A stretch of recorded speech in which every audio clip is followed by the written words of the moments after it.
Salut tout le monde, c'est Quentin et SQTMSN, j'espère que vous allez bien, on se retrouve aujourd'hui pour une nouvelle vidéo. Il y a quelques semaines, je suis passé côté Android avec le test du Realme Narzo 30A, je vous mets le lien juste au-dessus.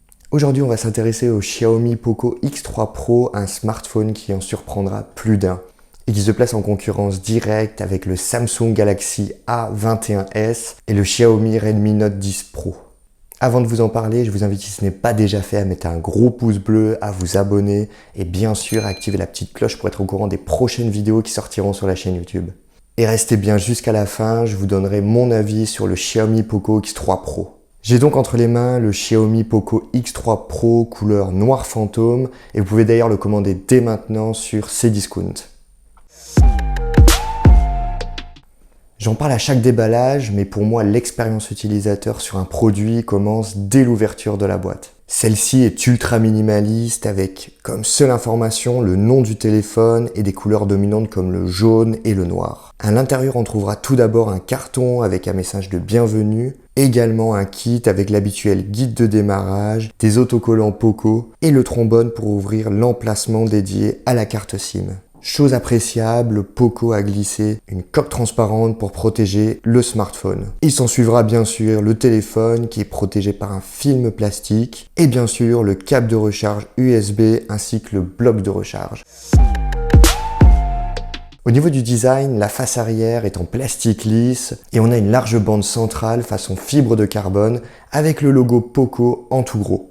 Au niveau du bloc photo rectangulaire, Poco a joué la symétrie avec deux capteurs de chaque côté et le flash au milieu. Dommage, je trouve ça assez grossier et ça dépasse de la face arrière du téléphone. Mais on trouve toujours des avantages avec le positionnement central du bloc photo, le téléphone ne sera pas bancal. Avec le design de cette face arrière, la marque n'a pas pris de risque en réitérant justement un design qu'on connaît bien avec le X3 classique sorti en septembre 2020. Parlons de sa finesse, le Poco X3 Pro fait 9,4 mm d'épaisseur avec des bords arrondis qui sont brillants et qui lui confèrent une prise en main correcte. Toutefois, cette dernière est sans aucun doute dégradée par un poids de 215 grammes qui se trouve justement dans la fourchette haute des téléphones sur cette gamme. Quant à l'écran, ses bordures sont acceptables, même si on a déjà vu moins épais, surtout au niveau du menton. L'appareil photo frontal est logé en haut de l'écran. Ce choix lui permet justement de se démarquer de ses concurrents qui ont choisi plutôt l'encoche pour y loger leur caméra avant. Les boutons sont présents sur la tranche droite du téléphone. On y trouve bien sûr les habituels boutons de volume ainsi que le bouton power dans un renfoncement juste en dessous. Ce dernier fait également office de capteur d'empreinte digitale et pour le coup c'est appréciable, ça change vraiment des téléphones de cette même catégorie qui placent souvent leur capteur d'empreinte digitale à l'arrière. Quant à la tranche inférieure, on y trouve un port USB-C ainsi qu'une prise mini jack 3,5 mm qui sera sans aucun doute appréciée des audiophiles qui militent justement pour le filaire. Enfin, quelque chose d'appréciable et pas des moindres, le son est stéréo.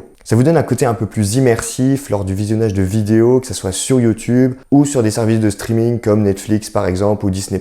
Avant de continuer, j'aimerais vraiment avoir votre avis, donc n'hésitez pas à me dire en commentaire ce que vous pensez déjà de ce design de ce téléphone. Parlons de l'écran. Il est doté d'un écran LCD avec une diagonale de 6,67 pouces et d'une définition Full HD+, de 2400 par 1080 pixels. L'écran possède un taux de rafraîchissement de 120 Hz qui apporte justement un confort visuel et une fluidité dans vos interactions avec l'écran. Que ça soit pour naviguer, jouer à un jeu ou encore regarder un film. C'est d'autant plus appréciable qu'il est vraiment rare d'avoir du 120 Hz sur cette tranche de prix. À noter également que cette fréquence est adaptative entre 50, 60, 90 et 120 Hz. Cela évitera donc que votre batterie fonde comme neige lors de votre utilisation. Enfin, une luminosité maximale de 450 nits et sachez que vous pouvez régler votre écran via les paramètres présents dans le téléphone. Concernant l'interface, il embarque Android 11 avec la surcouche en MIUI 12. On profite donc des fonctionnalités d'Android avec un haut degré de personnalisation grâce à un thème propre à Poco. Modifier le pack d'icônes, jouer avec les transitions visuelles,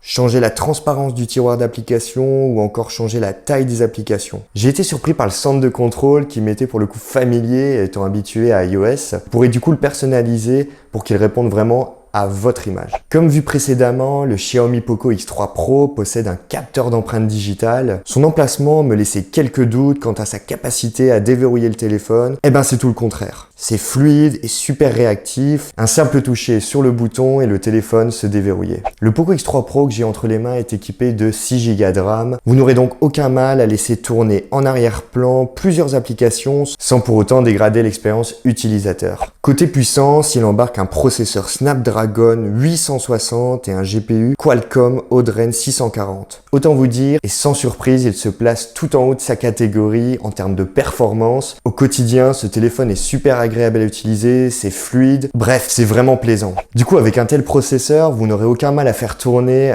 l'ensemble du catalogue de jeux qui est présent sur le Play Store, tout en ayant des paramètres graphiques qui sont élevés, que ce soit Real Racing, Fortnite, Call of Duty Mobile, bref, franchement, faites-vous plaisir. Je n'ai pas remarqué de latence particulière, le décor du jeu se charge sans aucun problème, les détails ne manquent pas et la fluidité est clairement au rendez-vous. Attention malgré tout, petit point à mettre en évidence, le téléphone a tendance à chauffer un petit peu au bout d'un certain temps de jeu. Avec des performances aussi bonnes, difficile de passer à côté de l'autonomie. L'argument « tout dépend de votre utilisation » prend vraiment tout son sens. Si vous êtes plutôt du genre à utiliser votre téléphone pour prendre des photos, naviguer, aller sur les réseaux sociaux, envoyer des messages, il tiendra sans problème plus d'1 jour et demi. Par contre, si le jeu est vraiment votre passe-temps favori, il faudra le recharger à la fin de la journée. C'est tout à fait normal, l'écran 120 Hz, les jeux poussés au graphisme élevé, le processeur sont tout à fait des arguments qui justement ont un impact sur la batterie. Il possède donc une grosse batterie de 5160 mAh qui pourra être rapidement chargée grâce à un bloc de 33 watts et à la fonctionnalité de recharge rapide. Comptez une trentaine de minutes pour retrouver jusqu'à 50% de votre batterie. On notera tout de même l'absence de la recharge par induction qui, même si c'est pas la fonctionnalité la plus recherchée, elle rentre progressivement dans nos habitudes. Un sujet qui me tient de plus en plus à cœur, c'est la partie photo. Tout d'abord, il faut savoir qu'à l'arrière, il est équipé d'un capteur de 48 mégapixels, d'un ultra grand angle de 8 mégapixels et de 2 capteurs secondaires de 2 mégapixels chacun. Objectif macro pour l'un et objectif de profondeur pour l'autre. Le capteur principal offre de belles restitutions de couleurs qui sont largement exploitables, même si on remarque des difficultés pour gérer la surexposition. Comme sur d'autres smartphones de cette gamme, les endroits sombres manquent cruellement de détails et tirent vers le noir. D'ailleurs, on remarque que les bords peuvent être flous, mais justement, c'est l'avantage du 48 mégapixels, vous pourrez justement cropper en zoomant justement dans l'image. Il n'est jamais évident d'appréhender l'ultra grand angle sur un téléphone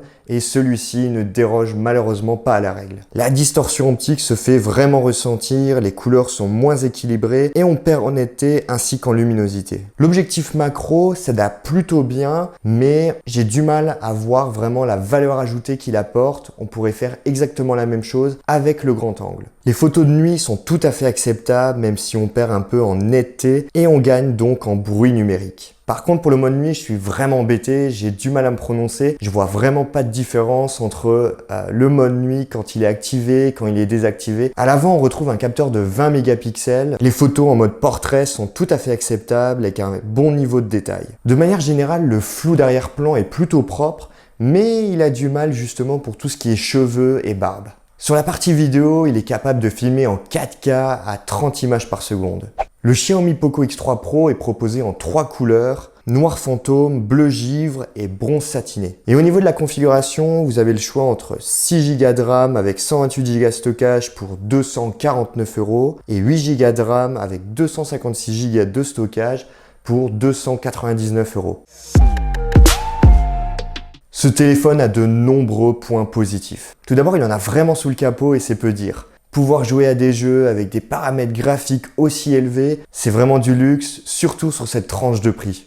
Et puis si on couple ça justement à l'écran 120 Hz, on a vraiment une expérience de jeu et d'utilisation qui est fluide et qui est vraiment extraordinaire. Et puis bien sûr, la surcouche Poco avec Android 11, mais vraiment tout le monde d'accord. Enfin, la fonctionnalité de recharge rapide avec son bloc de 33 watts lui permet vraiment de se démarquer de la concurrence. Par contre, il y a quelques points sur lesquels je suis assez déçu.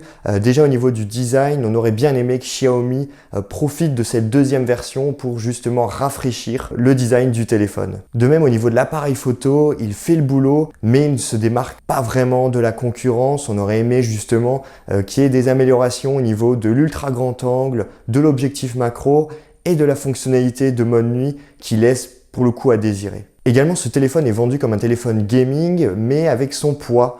Il pourrait justement freiner plus d'un qui passe voilà, du temps, plusieurs dizaines de minutes sur le téléphone. Enfin, un dernier point, c'est l'absence d'étanchéité. Effectivement, on aurait bien aimé avoir du IP68. Là, on se contentera justement d'une résistance contre les éclaboussures. Voilà, cette vidéo est maintenant terminée. J'espère vraiment qu'elle vous a plu. En tout cas, moi, j'ai pris beaucoup de plaisir à la faire. C'est la deuxième vidéo que je fais sur un téléphone Android. Et pour le coup, voilà, j'ai bien envie de continuer dans cette direction. Donc voilà, n'hésitez pas à mettre un gros pouce bleu. Bien sûr, les liens Cdiscount sont dans la description. En tout cas, portez-vous bien. À la prochaine. Salut!